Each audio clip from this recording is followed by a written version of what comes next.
Olá, gente fina, elegante, sincera. Quanto tempo, como passaram da semana passada, tudo bem? Estamos aqui para dar continuidade ao nosso curso de Direito do Trabalho 2. Estávamos estudando na semana passada a alteração do contrato de trabalho. E continuaremos com o tema ainda que precisa ser finalizado. Ficou da semana passada para esta a análise de uma alteração específica do contrato, que é a alteração do local de trabalho, que, numa ou noutra circunstância, poderá ser chamada de transferência. E, em outras situações, talvez, tecnicamente, a transferência em si, no sentido jurídico da palavra, não se verifique. É isso que nós vamos ter que entender com a aula de hoje. Para tanto, vamos projetar aqui o nosso material de apoio. Deixa eu ficar um pouquinho maior aqui para vocês. Muito bem. Deixa eu acertar aqui, tem uma luzinha ali. Isso, muito bem. Alteração do local de trabalho. Até no final da aula passada, acho que eu cheguei a mencionar que era uma alteração que merecia até um dispositivo próprio na CLT, o 468, que antecede aí o 469, tratou da alteração de uma maneira geral, trazendo lá os requisitos que vocês já estão acostumados, né, a trabalhar com eles, aí no que diz respeito à alteração do mútuo consentimento e, além do mútuo consentimento, a inexistência de prejuízo direto ou indireto para o trabalhador.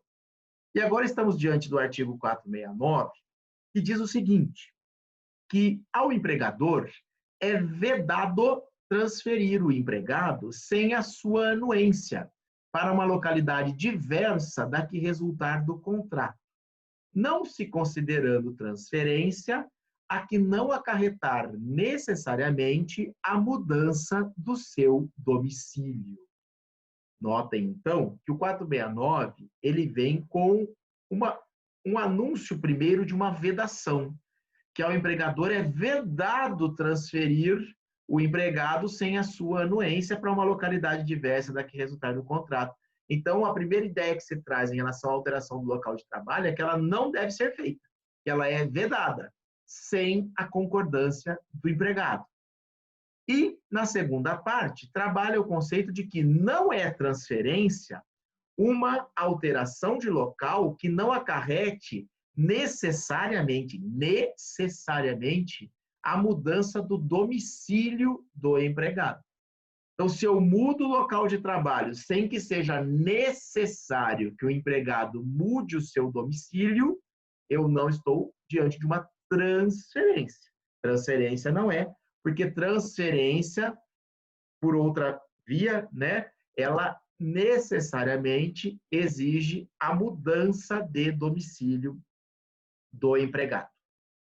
Prosseguindo, desenvolvendo estas ideias. Então, eu tenho uma primeira afirmação aqui a fazer.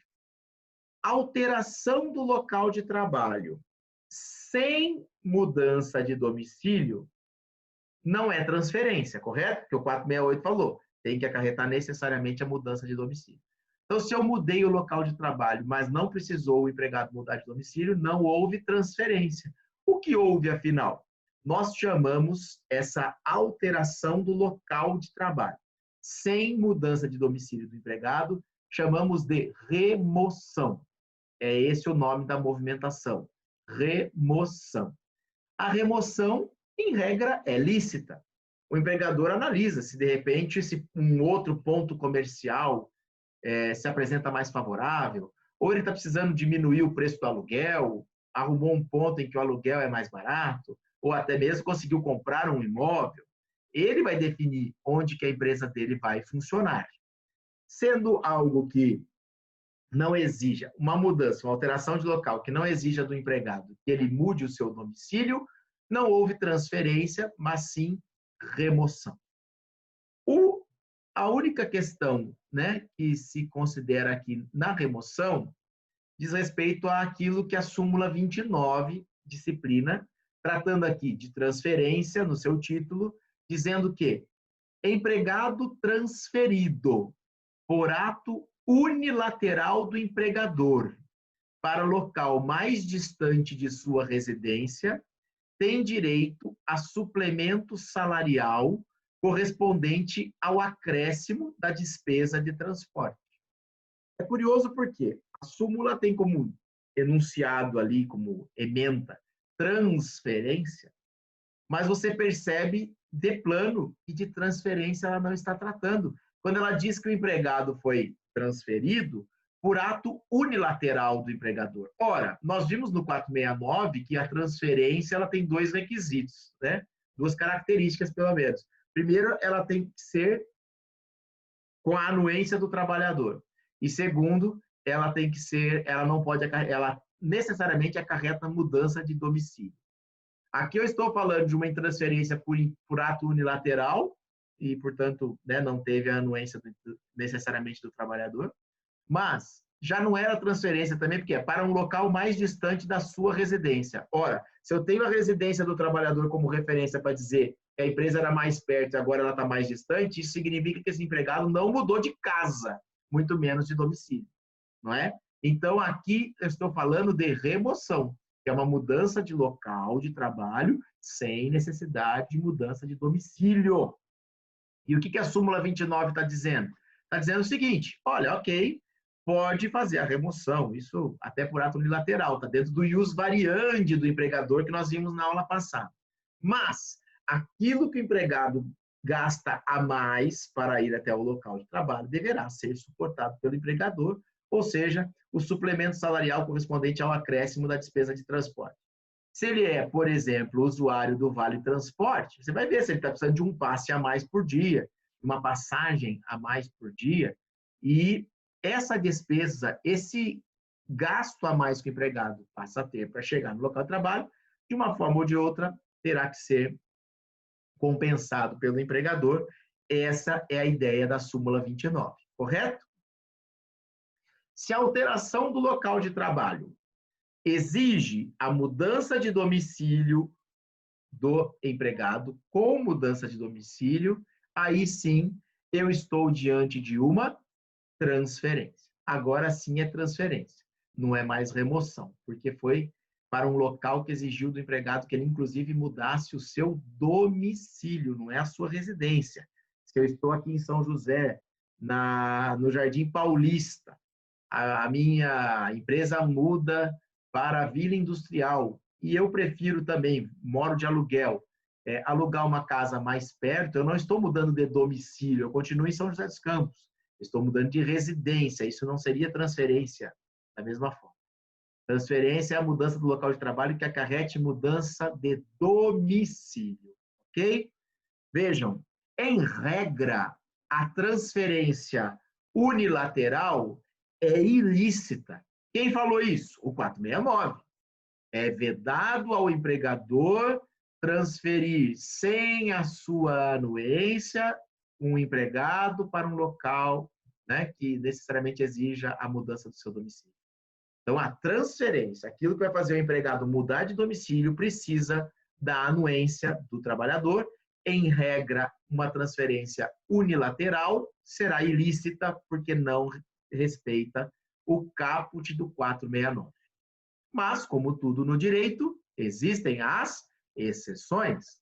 Exceções estas que estão previstas exatamente no 469. No próprio 469, depois de enunciar a regra, ele traz nos seus parágrafos as exceções.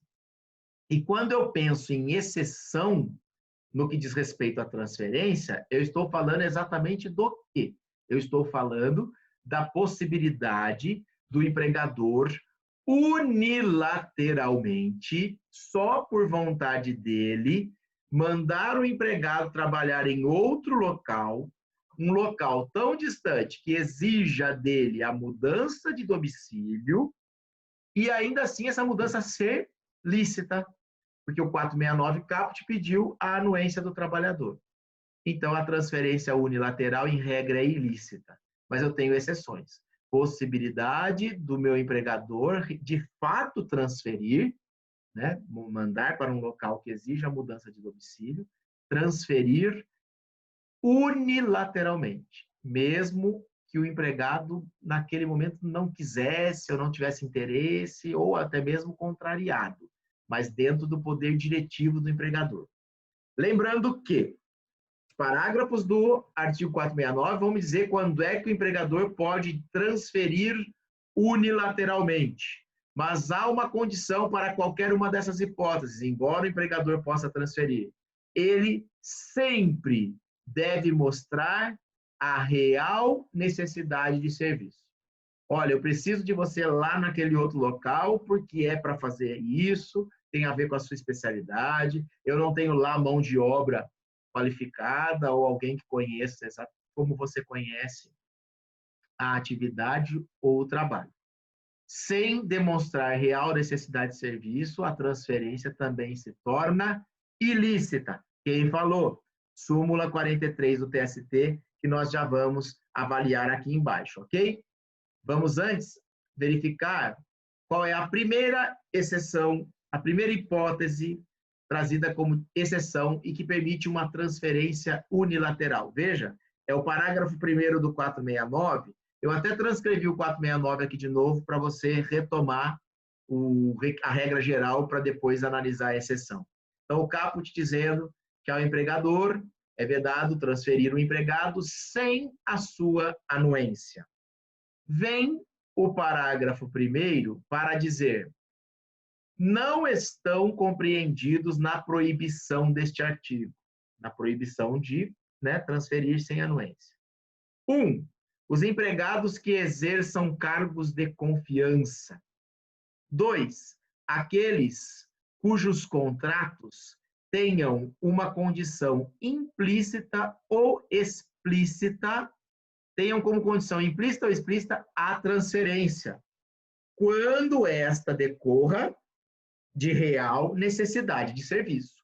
O parágrafo 1º do 469, quando trouxe as exceções, também condicionou uma transferência, digamos assim, unilateral à real necessidade de serviço. Primeira hipótese de alguém que eu posso transferir sem necessariamente a sua anuência ou de forma unilateral e lícita, válida. Empregado que exerce cargo de confiança. Eu vejo, por exemplo, redes de supermercado.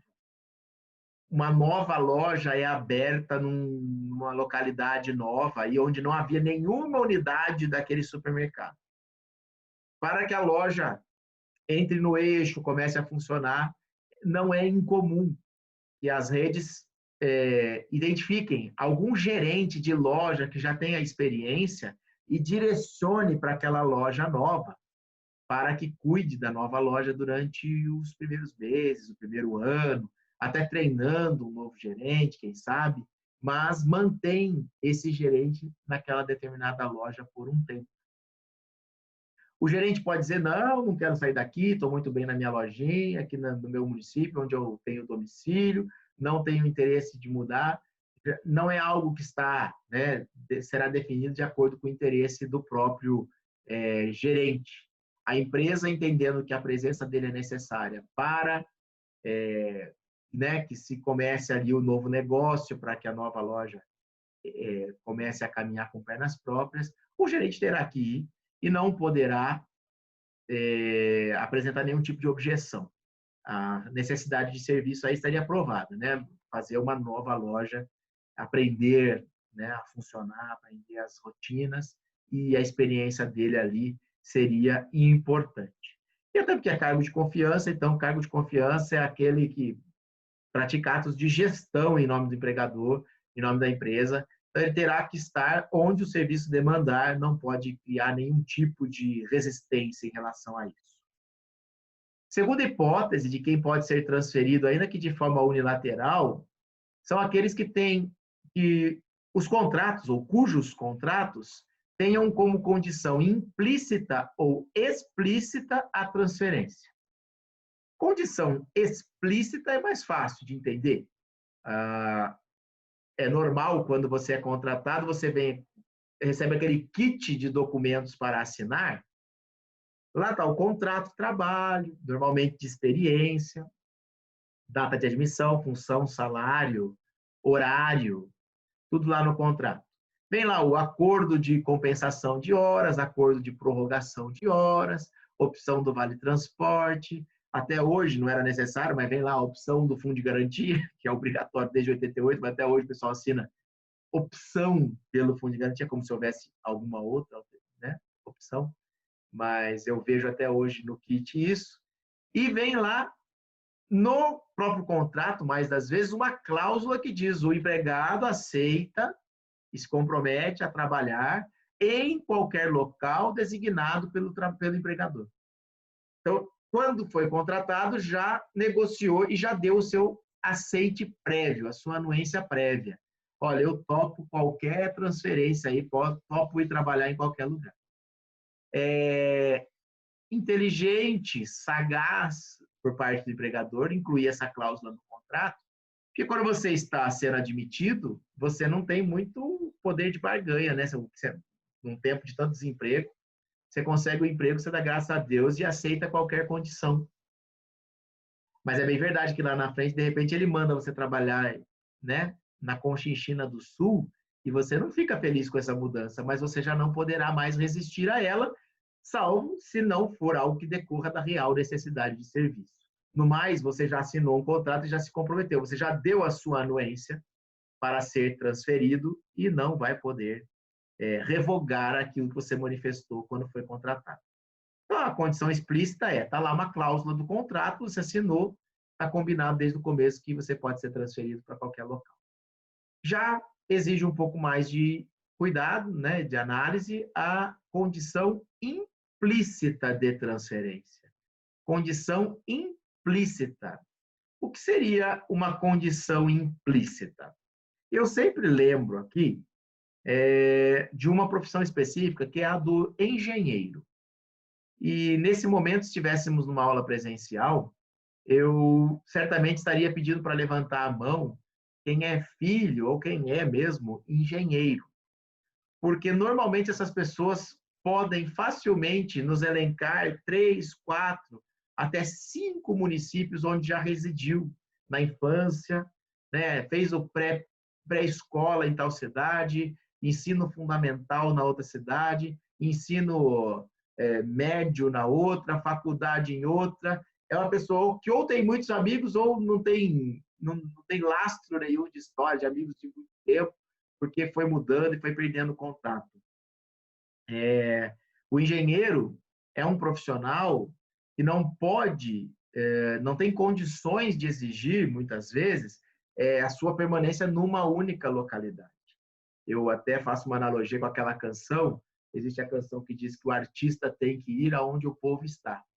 E, paralelamente, né, o engenheiro tem que ir aonde a obra está. Então, é um profissional que já tem implicitamente ali, na sua profissão, a possibilidade da transferência. A jurisprudência também acaba se referindo, nesse caso, aos bancários. Normalmente são gerentes, né, que são transferidos, então já cairia também na parte do cargo de confiança. Mas, como os bancos têm as agências, essas agências têm portes e tudo mais, entende-se que também em relação aos bancários, a condição de transferência seja também implícita, própria da atividade. Pois bem, então, um engenheiro, por exemplo, se a minha empresa tem uma obra em tal lugar, essa obra vai durar 2 anos, eu tenho que mandá-lo para lá para cuidar da obra. Ele necessariamente vai querer levar a família dele, né, dependendo da distância e tudo mais. Havendo a mudança de domicílio, é transferência, e ele não poderá se opor a isso, porque é uma condição implícita do contrato. A única coisa que eu tenho que provar é que realmente há a necessidade de serviço, eu preciso do engenheiro lá, e ele terá que ir, porque assim autoriza o parágrafo 1º do 469. Eu disse da real necessidade de serviço, que está expressa na parte final do parágrafo 1º, mas tinha falado também da súmula 43 do TST, que trata de transferência, dizendo que presume-se abusiva a transferência de que trata o parágrafo 1º do 469 da CLT, sem comprovação da necessidade do serviço. Se é abusivo, no direito, abusivo é sinônimo de ilícito, ilegal, né? Então, se não há comprovação da necessidade de serviço, a transferência é abusiva, é ilegal. Portanto, o empregado poderá resistir a ela. Assim, não, está querendo me mandar para lá é por represália. Ele está querendo, na verdade, que eu peça demissão, é uma maneira de pressão, ele sabe que eu não quero ir para lá.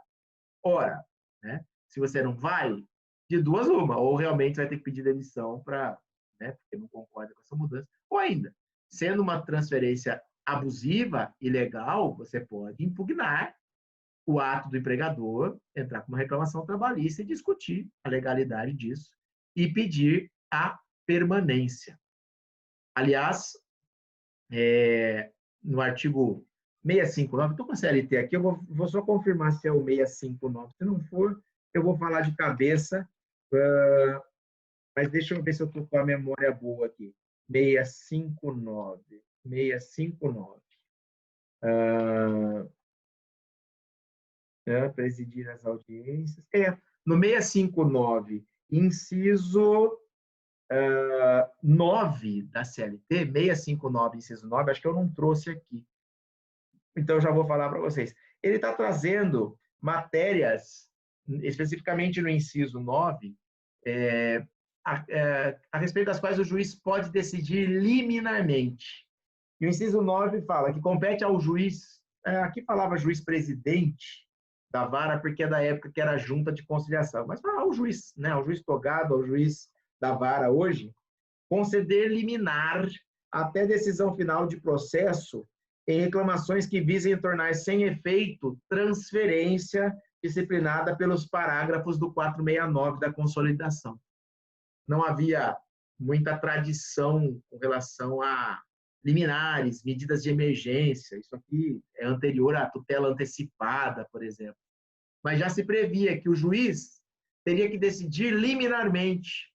Por quê? Porque, ora, se estão querendo me mandar para Conchinchina do Sul, para ficar lá 2 anos, eu entro com a reclamação e eu tenho que esperar o trânsito em julgado da decisão para decidir se eu posso ficar ou se eu vou, aí eu já fui, já voltei e o processo não acabou ainda, né? Então, liminarmente, o juiz teria que dizer, olha, parece abusivo aqui, tenho elementos para considerar que é abusivo, vou dar liminar para que o empregado permaneça no seu domicílio e não seja transferido. Senão, depois, aí não haveria mais sentido, a ação perderia até o objeto, né? Mas o importante, então, trazer aqui a questão da necessidade da comprovação de serviço como requisito para que a transferência seja lícita, mesmo na hipótese para o primeiro, ou seja, mesmo nas hipóteses em que a transferência em si é autorizada, às vezes nem dependendo da concordância do empregado, né? Uma transferência unilateral, mas com necessidade da comprovação da necessidade de serviço para que ela não seja abusiva. O parágrafo 2º do 469, perdão, o parágrafo 2º, ele trata... Opa, deixa eu ver se eu consigo melhorar. Vou descer. Isso. Se ficar, tá bom. Trata da extinção do estabelecimento. Uma outra hipótese em que poderá haver a transferência do empregado, mesmo ele não concordando. Uma transferência unilateral lícita. Diz o parágrafo 2º, é lícita a transferência quando ocorrer a extinção do estabelecimento em que trabalhar o empregado. E se o empregado não quiser ir para onde a empresa mudou? Aqui o que aconteceu foi o seguinte, a empresa fechou aqui na nossa cidade e abriu em outro lugar. E o empregador falou, quem quiser continuar trabalhando tem que ir para lá, porque agora a empresa está lá e não está mais aqui. O empregado que não vai, isso equivale a um pedido de demissão. Entende-se que aquele que não aceita ir para o novo local onde a empresa está estabelecida e que seja em outro domicílio, né? Tendo sido extinto o estabelecimento original, onde ele trabalhava, se ele não vai, isso é entendido como um pedido de demissão. Ou seja, a extinção do contrato se dá por iniciativa do empregado sem justa causa, né? Ele não está atribuindo ao empregador nenhuma falta grave, ele não vai pedir rescisão indireta porque o empregador mudou. O empregador tem direito de mudar. E se o estabelecimento daqui fechou, é uma opção do empregado ir. Se ele não for, ele está tecnicamente pedindo demissão. Até é interessante que eu sempre advoguei em Campinas, né? Então, não é comum haver aqui em São José reclamações em que o escritório do qual eu era sócio atue. E aí eu tenho que me declarar por suspeito. É muito raro, né? Suspeição por conta de ser o empregado do escritório do qual eu era sócio. Mas aí coincidiu de uma empresa aqui de São José fechar e o seu estabelecimento mudou-se para uma cidade na região de Campinas. E aí, alguns empregados que trabalhavam aqui em São José entraram com reclamação, e como a empresa estava lá na região de Campinas, ela acabou contratando o meu antigo escritório, e os advogados lá vinham para cá para fazer a audiência, e foi isso que fez coincidir, então, do escritório do qual eu era sócio, fazer audiências aqui em São José, e eu tinha que me declarar suspeito. Mas cheguei a ver gente falando, a empresa mudou para longe e eu não tinha condições de ir para lá, tenho família, então eu estou pedindo aqui verba rescisória, rescisão indireta, alguma coisa assim. Olha, tudo bem, se não pagou nada, né? Se a empresa estava esperando dar um abandono, alguma coisa. Mas entende-se que houve, então, ali um pedido de demissão. Aliás, interessante falar que é pedido de demissão, e também não há que se falar de abandono de emprego como justa causa. A empresa foi lá para outra cidade, o empregado não apareceu, mas ele tem um motivo para não aparecer, ele pode ter avisado que não iria, e aí não se caracteriza abandono, e é a justa causa, né? Seria uma extinção sem justa causa por iniciativa do empregado, pedido de demissão. Muito bem. O parágrafo 3º do 469 vai tratar da chamada transferência provisória. Note, vamos ver a redação desse parágrafo 3º. Em caso de necessidade de serviço, requisito que apareceu, né, em todas as situações aí dos parágrafos. Em caso de necessidade de serviço, o empregador poderá transferir o empregado para a localidade diversa da que resultar do contrato, não obstante as restrições do artigo anterior. Mas, nesse caso, ele ficará obrigado a um pagamento suplementar, nunca inferior a 25% dos salários que o empregado percebia naquela localidade, enquanto durar essa situação. Muita atenção aqui com o parágrafo 3º. Ele é muito rico em detalhes e disciplina, uma situação que, na prática, aparece muito, que é a da transferência provisória e, consequentemente, o direito ou não do trabalhador de receber o chamado adicional de transferência. Adicional este de 25% sobre o salário do trabalhador. Notem, diz ali o parágrafo 3º. Primeiro requisito, em caso de necessidade de serviço. Então, em caso de necessidade de serviço, o empregador pode transferir o empregado para uma outra localidade, não obstante as restrições do artigo anterior.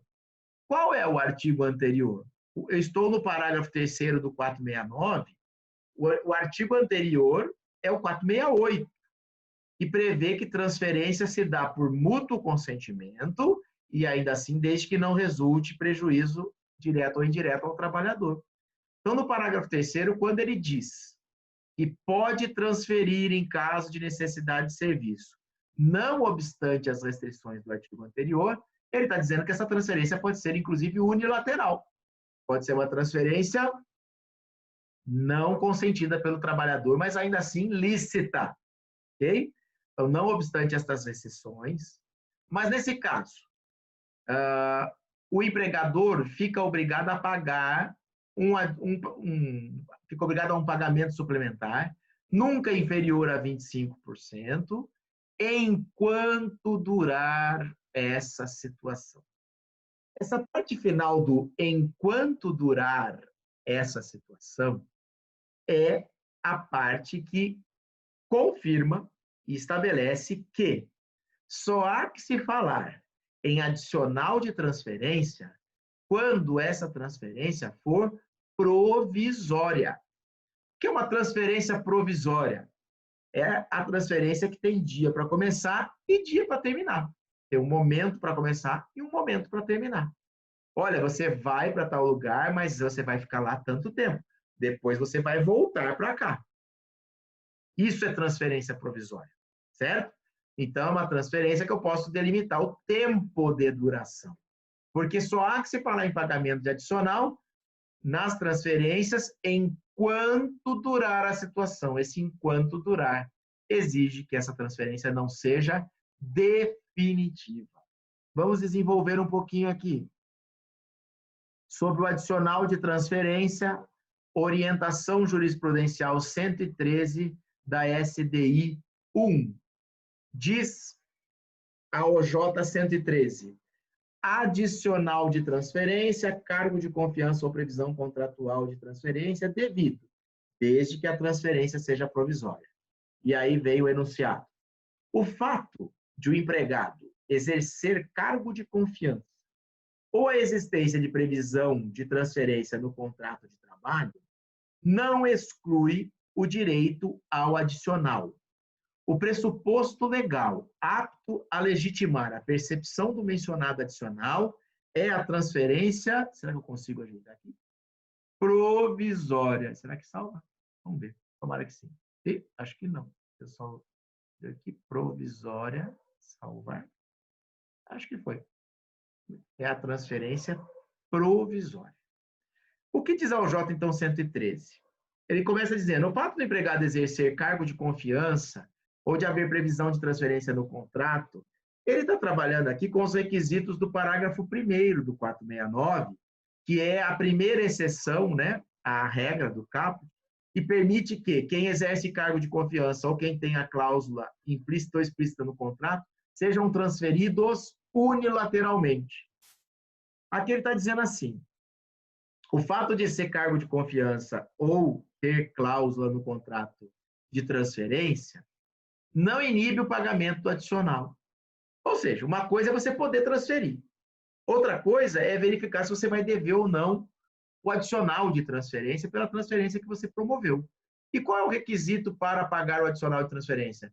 O pressuposto legal é ser a transferência provisória. E só. Não é porque você podia transferir, ora, por isso que você transferiu. Se não pudesse transferir, você não teria transferido, né? Ou não teria feito isso, pelo menos de maneira lícita.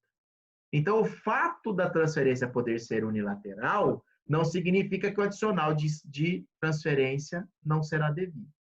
Não é isso que se considera. Eu primeiro analiso a licitude da transferência, se podia, se tinha que ser com a anuência ou sem a anuência do trabalhador. Isso é para analisar a licitude da transferência.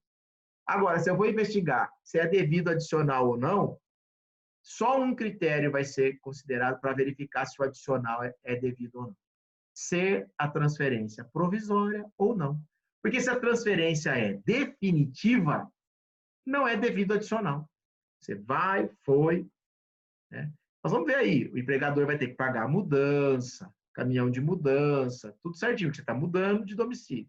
Mas adicional de transferência de 25% ele não vai dever, se essa transferência for definitiva. Ok? CLT 543, vedação de transferência. Eu queria antes reforçar aqui com vocês, vi tudo de adicional, passou rápido até, nossa, essa explicação, será que eu me fiz entender, né? O importante, então, que vocês tenham em mente mesmo, na vida prática, o que mais aparece é pedido de adicional de transferência quando não necessariamente esse adicional é devido. Em tempos de sucumbência, você pode pedir ali 25%, também conhecido como 1/4 do salário, de todo o tempo que trabalhou. Se você sucumbir aí, pode ser que você tenha que pagar um bom valor, pelo menos a título de honorários, para a parte contrária, se você pediu adicional de transferência sem fazer jus a ele. Eu queria compartilhar com vocês um caso concreto que eu julguei recentemente, acho agora no mês de agosto até. Não, nós estamos em agosto, acho que foi em julho, final de julho. Um cidadão que reside em São José, sempre residiu, trabalha na área de pavimentação e tudo mais, tem experiência com essas empresas de pavimentação de rodovias, já é alguém que implicitamente está ali, né, a condição de poder ser transferido, né? Não dá para eu querer pavimentar só a malha viária em volta de São José, eu vou ter que trabalhar em outros locais. Mas o curioso é que eu não sei como que foi que ele encontrou, descobriu uma vaga de emprego numa empresa em Sorocaba. Sorocaba, né, passando São Paulo, segue mais para a região sul ali do estado e chega em Sorocaba. E lá em Sorocaba, ele foi contratado para trabalhar numa obra em Minas Gerais. E aí ele pediu adicional de transferência. E aí eu falei, poxa vida, ele já foi contratado para trabalhar lá. Então, houve transferência, não houve transferência. O fato dele ser contratado no município e trabalhar em outro, eu presumo que houve ali. Ele fala que teve alguns dias na sede, depois foi trabalhar na obra.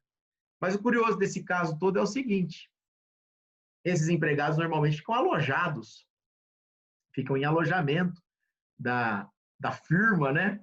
E não precisam ir de mala e cuia, não levam a família junto para o local da obra. E eu notei que o endereço residencial desse empregado, quando ele preencheu a proposta, solicitação de emprego, lá na entrevista que fez com a empresa, era o mesmo endereço informado na petição inicial. Ou seja, ele, de São José, ele foi lá em Sorocaba, pediu emprego, trabalhou em Minas, mas ele nunca deixou de ter domicílio em São José dos Campos. Então, eu não precisava nem ficar investigando o que ele fez em Sorocaba, por que ele foi para Minas Gerais, o que ele fez em Minas Gerais, se tinha necessidade de serviço, se não tinha necessidade de serviço. Por quê? Porque não houve mudança de domicílio desse trabalhador. E não tendo havido mudança de domicílio, sequer transferência houve. Muito menos saber investigar ou querer investigar se a transferência foi provisória ou não para definir pagamento de adicional de transferência ou não. Nem transferência havia acontecido, porque ele nunca mudou de domicílio. Agora, às vezes acontece mesmo de receber reclamações aqui em São José. Se é aqui, normalmente é porque a pessoa está residindo aqui, e às vezes ela veio de uma outra localidade e fala assim, eu trabalhava lá em Diadema e eu fui transferido para São José dos Campos e nunca me pagaram adicional de transferência. E aí pede adicional de transferência. O que eu tenho que perguntar para essa pessoa numa instrução? E eu normalmente faço exatamente isso. Pediu adicional de transferência, eu gosto de colher depoimento pessoal. E aí eu chego para o empregado e pergunto, por quanto tempo seria a sua permanência em São José dos Campos? Mas às vezes a resposta é assim, não tinha tempo definido, eu vim transferido e era para ficar aqui mesmo. Ah, tá. Então, muito obrigado. Estou satisfeito. Pode sentar ao lado do seu advogado. Por quê? Porque já provou que a transferência não era provisória. Ora, se não tem tempo definido, é definitiva, não é provisória. Ou o contrário, né? Ah, não, era por 6 meses. Chama então o preposto da empresa aqui que eu quero conversar com ele. Por quanto tempo era a permanência do trabalhador aqui em São José? Ah, 6 meses, 8 meses, é o tempo da obra. Pronto. Está confessando que a transferência foi de fato provisória. Nesse caso, o adicional seria devido. Percebe? Então, tem que analisar se tinha um prazo estabelecido, se tinha pelo menos uma condição, uma previsão de permanência aqui, ou não, veio para cá e ia ficar até que outro serviço fosse necessário. Aí, se não havia tempo específico, né, delimitação do período de permanência, essa transferência foi definitiva e, portanto, o adicional de transferência nessa circunstância não seria devido. Tenho aqui embaixo referência ao artigo 543 da CLT, que traz uma vedação de transferência. Opa, uma hipótese, então, em que não se poderá transferir o empregado. Que empregado? O empregado eleito para cargo de administração sindical profissional. Ou seja, aqui, para adequar com a Constituição de 88, o dirigente sindical. Então, o empregado eleito para cargo de administração sindical, inclusive junto ao órgão de deliberação coletiva, não poderá ser impedido do exercício de suas funções, uma conduta antissindical, né? Nem transferido para lugar ou mistério que lhe dificulte ou torne impossível o desempenho das suas atribuições sindicais. Ou seja, meu empregado foi eleito dirigente sindical, ele responde por uma base territorial. Ele foi eleito pelo Sindicato de São José dos Campos e região. É aqui que ele vai atuar, é o interesse dos trabalhadores dessa região que ele vai defender. Eu não posso criar situações que impeçam ou dificultem, né, o exercício do mandato pelo empregado, esse mandato que é em nome da coletividade dos trabalhadores. Então, ele não pode ser impedido das funções e nem transferido para um local, né? Ah, foi eleito, vou transferi-lo lá para a minha unidade de Manaus, aí ele não vai incomodar, porque como é que ele vê a representação do Zé estando lá em Manaus? O dirigente sindical, então, tem essa proteção. Ele não poderá ser transferido. Ainda que haja real necessidade de serviço, ainda que ele exerça um cargo de confiança, o fato de ele ser dirigente sindical não permite a sua transferência. Agora, olha só o que diz o parágrafo 1º. De repente, esse meu dirigente, ele quer ir para Manaus. Então, a consequência, né, será a do parágrafo 1º. O empregado perderá o mandato se a transferência for por ele solicitada ou voluntariamente aceita. Por que ele perde o mandato? Porque o mandato deve ser exercido na base territorial. Se ele não é mais um empregado da base territorial, ele tem que entrar o suplente, que é alguém que vai estar aqui no corpo a corpo, no dia a dia, vivenciando os anseios, as angústias da categoria para lutar por ela. Não dá para representar lá de longe, né? Então, o empregado tem direito de não ser transferido, o dirigente sindical tem direito de não ser transferido. Mas ele individualmente pode ter interesse também na mudança. Então, ele pode, inclusive, ter pedido a transferência ou voluntariamente aceitou uma transferência. No momento mesmo que ele aceita ou solicita a transferência e essa é implementada, essa é realizada, isso equivale a uma renúncia de mandato. Ele perde o mandato, assume o seu suplente. Aqui em São José havia uma fábrica que fechou e de um dia para o outro 1.200 trabalhadores perderam o emprego. E havia ali dirigentes sindicais. Se não me engano, o presidente do sindicato era empregado dessa empresa. E ele entrou com uma ação pedindo a sua reintegração. Ficou provado que aqui em São José a empresa fechou mesmo, baixou as portas, não tinha mais nenhum empregado, nenhuma célula produtiva, nada aqui, fechou. Baixou a porta de ferro mesmo. Aí ele sustentava, mas ela tem uma unidade lá em Manaus. Uai, mas lá em Manaus ele é estável? A estabilidade dele é para atuar lá em Manaus? Não. Na medida em que ele fala, eu quero ir para Manaus, eu aceito ir para Manaus, ele estava dizendo que ele estava renunciando, em tese, ao mandato, né? E nesses termos ele estaria, inclusive, perdendo a condição de dirigente sindical. Então não dava para casar as duas coisas, eram pedidos incompatíveis entre si. O que fundamentava a resistência dele, ou o pedido de manutenção do emprego, a reintegração, era a estabilidade. Só que se ele fosse para Manaus, ele deixava de ser dirigente e perdia estabilidade. Então, era uma condição que não dava para resolver, né? E acabou que a dispensa dele foi mantida. Foi considerada lícita. E, por fim, vimos o 468, 469 transferência, agora o 470 da CLT, tratando das despesas de mudança. As despesas resultantes da transferência correrão por conta do empregador.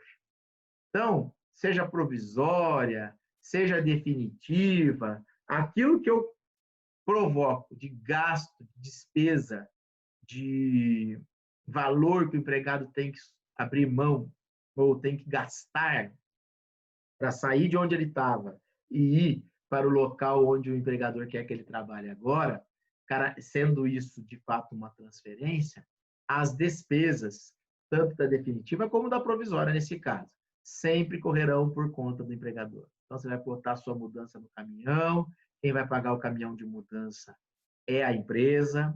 Você está indo com a família, se for muito longe, tiver que ir de avião, as passagens de avião, a empresa vai pagar.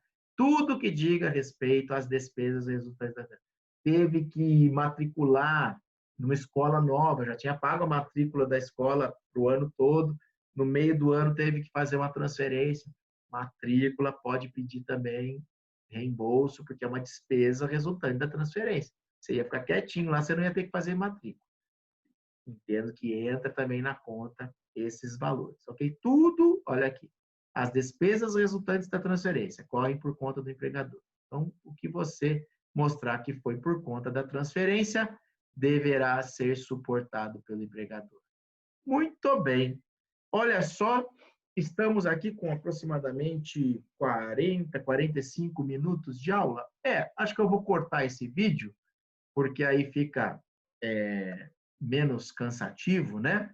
Eu quero ainda analisar com vocês, deixando agora em tela cheia, eu quero ainda analisar com vocês só uma coisa. Nós vimos as regras gerais de alteração do contrato de trabalho, do 468, vimos a transferência, regulamentada especificamente pelo 469. Eu queria só analisar, e vou fazer num vídeo em separado, a Lei 14.020, que é a conversão da medida provisória 936, que trata de redução de jornada e proporcional redução de salários ou suspensão de contratos no período de calamidade pública decorrente da pandemia. E verificar, também na medida provisória 927, que não foi convertida em lei, mas que, pelo jeito, continuará regendo algumas relações, porque não deverá vir decreto que discipline como fica a situação e, portanto, nas relações jurídicas consolidadas na vigência dela, a medida provisória 927 vai valer para sempre em relação àquilo que foi constituído entre março e julho deste ano, e isso pode até, pelo prazo prescricional, como eu disse no nosso vídeo de boas-vindas, até chegar no período que você já vai estar advogando, daqui 1 ano e meio, discutindo alguém que teve alguma alteração do contrato feita na vigência da MP 927. E eu queria ver como é que o legislador, como é que o executivo, na medida provisória, de certa maneira, flexibilizou ou não os requisitos para uma alteração lícita de um contrato de trabalho. Vai ser uma análise breve, até vou projetar aqui exatamente o texto da lei, da medida provisória, alguma coisa da CLT, mas rapidinho, sem querer esgotar, sem querer tornar como matéria, né, dada aqui no nosso curso, redução de jornada e de salário ou suspensão nos tempos de pandemia, mas só tentar identificar o que, no que diz respeito à alteração do contrato, foi alterado em relação às regras gerais que nós acabamos de estudar. Bom, a gente vai se encontrar daqui a pouquinho. Deixa só eu salvar esse arquivo. Já vou até publicar para vocês poderem se divertir. E eu venho atrás com uma nova matéria. Tá bom? Até daqui a pouco. Beijo para todos. Tchau.